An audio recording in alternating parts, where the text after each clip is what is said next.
Ele tem uma bela Professor Samidana, você está trazendo a professora, pauta sua. Pauta livre. Pauta sua. Eu espero que você conduza com muita categoria essa história da educação. Lindo, Emílio. Ela é uma das grandes mulheres por trás do movimento Escolas Abertas. Estou falando de ninguém mais, ninguém menos, de Lana Romani. Zuzu, eu falei que era legal. você ficou Lana Romani, uma simpática. Legal. Lana, legal. Fala, Laninha. Lana, tem um movimento que você fez na pandemia e eu queria começar te perguntando por um dado que veio a público ontem. Tá. Que é o número de brasileiros que não estudam e não trabalham. Não sei se você chegou a ver isso. Sim. Eu vou pôr aqui na tela. Então, esses dados são referentes a 2021, de jovens de 18 a 24 anos. Sim. De 37 países analisados, o Brasil amarga a segunda posição.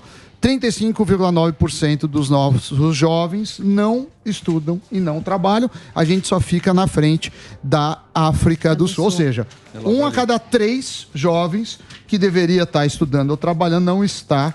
E aí, eu queria que você já falasse um pouco disso e, claro, o trabalho que vocês fizeram do Escolas Abertas. Legal, obrigada, Sami. Queria agradecer a todos vocês, né, pela oportunidade. A gente realmente, no Brasil, vive uma decadência na área de educação. Né? E não é de agora, é uma coisa que já vem há muitos anos, né? Então não é uma coisa exclusiva desse momento atual. A pandemia, ela só agravou ainda mais a situação que já era muito ruim. Então o Brasil também foi campeão de escolas fechadas, né? Com mais tempo, né? Durante a pandemia. Então a gente amarga o primeiro lugar do tempo de escolas fechadas no mundo, né? A gente conseguiu ganhar do Sudão do Sul, né? Que a gente ficou mais tempo fechado que eles. E isso fez com que a gente ainda retrocedesse ainda mais no tempo, na nossa qualidade de educação. Isso aumentou a nossa evasão escolar em mais de 170%. Então, esses números estão aí impactados, né? Então, você vê, principalmente no ensino médio, a gente perdeu, então, muito jovem para essa vida louca, né? E, então eles deixaram as escolas. E muitos não voltam. Não vão voltar, né? E a gente também não tem essas pessoas trabalhando, que é o que você viu. E para piorar, o sistema também não ajuda, né? Porque a gente tem um sistema falho, um sistema de educação que não funciona e a gente não vê perspectiva e vontade política já há muito tempo. Pior agora, né, nesse momento que a gente vive, dessa mudança, dessa transição de governo, para melhorar e focar na educação básica, que são as escolas, começando na educação infantil. Então, a gente tem esse amargor de jovens e a gente tem quem está nascendo, quem está ainda começando essa vida de alfabetização, continuando nesse desastre educacional e sem vontade política e com muitos interesses ideológicos por trás de tudo isso, né? E o mais interessante, o que você perguntou do nosso trabalho, a gente... Isso, a pauta agora. Exatamente. Então, o Escolas Abertas foi um movimento que nasceu durante a pandemia, em novembro de 2020, quando a gente se deu conta que tudo estava aberto no novo normal, com exceção das escolas. Então, a gente já tinha Brasileirão, os botecos abertos, os bares, buffet infantil e as escolas fechadas. Foi quando a gente foi entender o que estava acontecendo e aí a gente se rebelou. Mas isso foi o quê? O Calcinha, em São Paulo? Isso era poder de prefeituras e Estado, né? Então, isso era a gente foi descobrir que era um acordo entre as prefeituras em geral, que tinham autonomia na pandemia de abrir ou fechar escolas, e a USP está fechada até agora. Hoje. Pois é. Que legal. Os caras emendaram o Natal já. Lógico, mas gostoso. E esse acordo é que as escolas só voltariam até 2022. Foi quando a gente surgiu e nem a gente acreditou o tamanho da força que o movimento ia tomar. Porque a indignação era tamanha das famílias, né? Que a gente foi, assim, ecoou de uma maneira que a gente foi parar em 22 estados. E aí a gente acabou sendo a zebra da pandemia, né? A gente acabou furando esse planejamento das prefeituras. O governo de São Paulo estava quieto, as escolas não podiam fazer nada, as públicas, né? As privadas também estavam quietas. E a sociedade civil muda. Então, quando a gente começou a se movimentar, aí sim a gente teve que ir para cima. A gente colocou prefeitura e governo na justiça. A gente ganhou em primeira instância, mas não foi isso que fez as escolas abrirem, né? E aí a gente viu, que eu acho que é a pauta mais importante para a gente se atentar, que a educação, as escolas, nunca foi uma pauta que interessava os alunos, né? As pessoas, quando você conversa sobre educação, essa pauta parece que pertence a sindicalistas e entidades, né? Como ONG e poder públicos, né? E a coisa mais louca que a gente viu quando a gente surgiu foi que ninguém falava de uma única palavra. Quando a gente falava da pandemia, aluno. Ninguém ligava para aluno, ninguém falava aluno. Então os papos eram sempre o que acontecia no entorno, né? E ninguém discutia o que a gente vai fazer, né, para recuperar essa aprendizagem. E mais do que isso, né, era um problema assistencial. A gente está num país que as pessoas às vezes só têm um prato de comida nas escolas, né? E aí foi quando a gente percebeu que nessa discussão de educação sempre pertenceu a entidades de classe. E por isso a gente continuou com o movimento Escolas Abertas. Hoje é uma associação composta de famílias, pais, né, e mães, e que a gente veio para ocupar esse espaço, para discutir a educação e sentar à mesa, porque aquilo que vocês estavam falando antes, né? Não, mas essa discussão é no MEC, pô. Então, é o MEC que domina o... Não é o MEC sozinho que domina, né? Hoje, se você não tem Mas a lei é do MEC. A lei é do MEC, a lei genérica é do MEC, ele dá as diretrizes nacionais das escolas, mas hoje as escolas, a educação, ela é descentralizada. Sim. Né? Então, estados e municípios. Eles têm autonomia. Não, é que nem saúde. Tem município que o prefeito...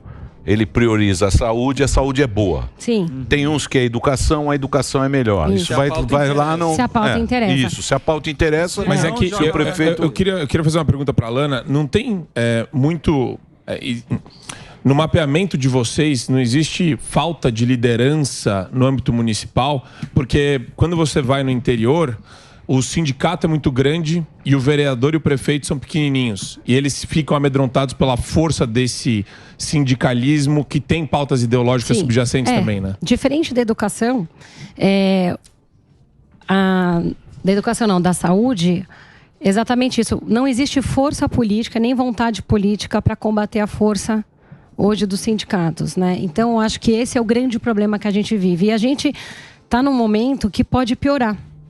Né? Então, a gente até fez um post essa semana, que estava aqui o Serrão, ele falou no 3 em 1, sobre o perigo que a gente corre se passar um projeto de lei que está sendo corrido aí, né, na calada da noite, vamos dizer assim, para passar junto com a PEC, né, com o PECão, que é um projeto de lei chamado SNE. SNE, que é Sistema Nacional de Educação. Então, quando você ouve isso, o pessoal fala, é o SUS da educação.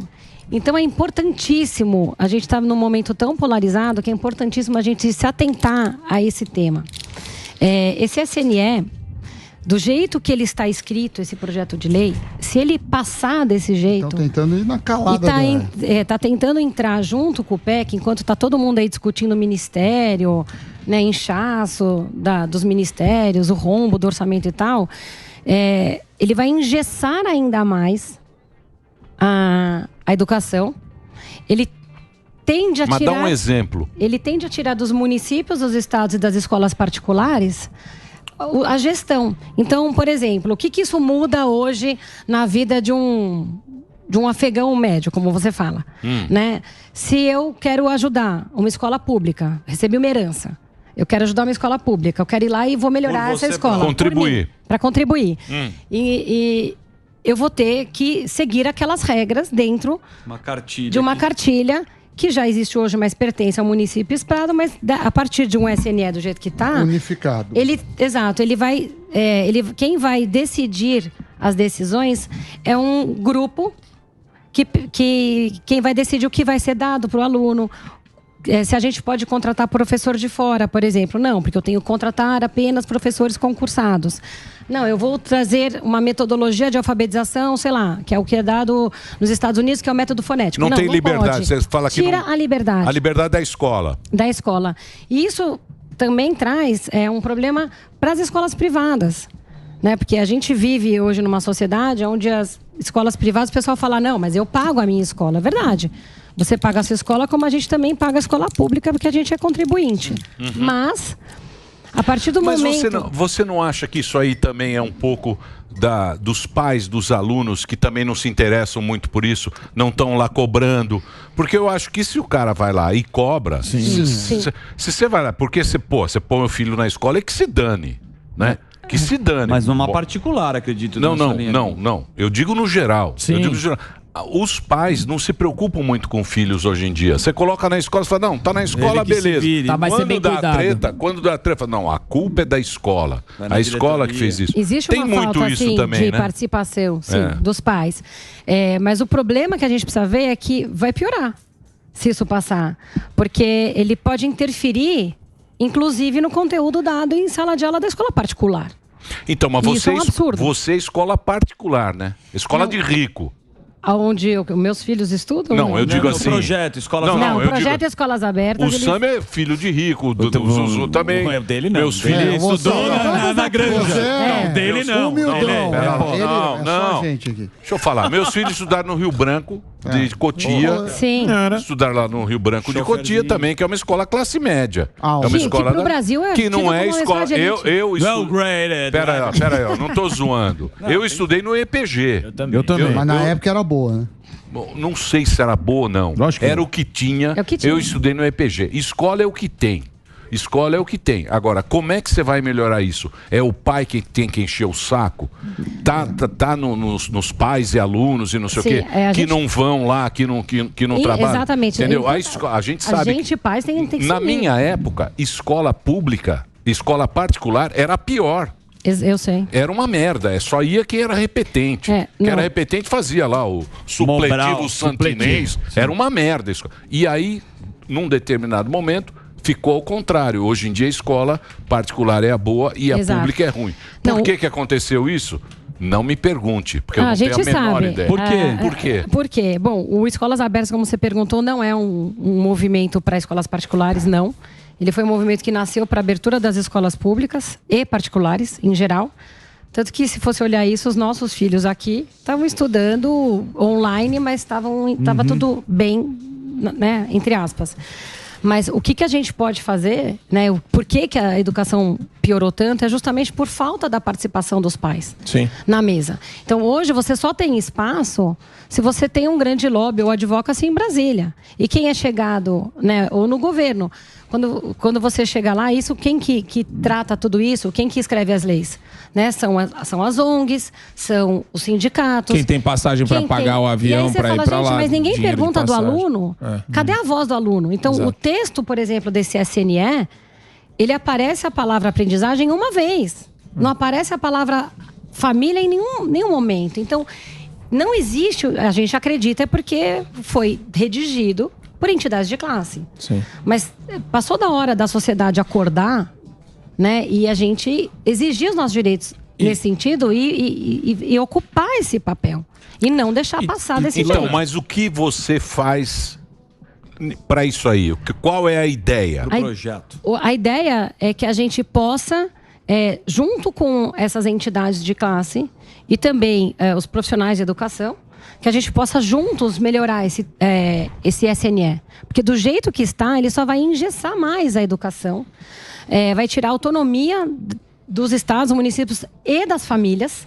E a gente defende a liberdade individual das famílias em todos os sentidos, principalmente na educação dos nossos filhos. Então, essa é a nossa pauta.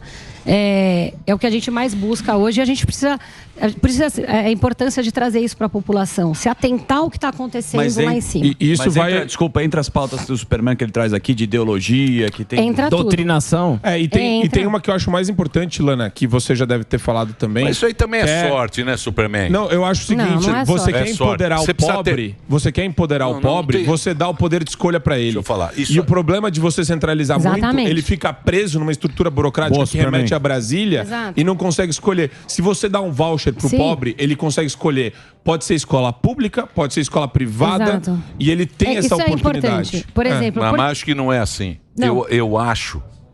Eu acho que na educação, Eu acho FM. você precisa ter a sorte um bom professor. De ter um bom professor. Então, mas sem dúvida. Esse que é o negócio. Um abraço para os bons professores. Não tinha que ser sorte. Professor, não tinha que ser sorte, mas a vida não é justa. Tinha que ser concorrência, não a vida não é justa. O que tem hoje é reserva de mercado por conta do sindicato, senão livre concorrência.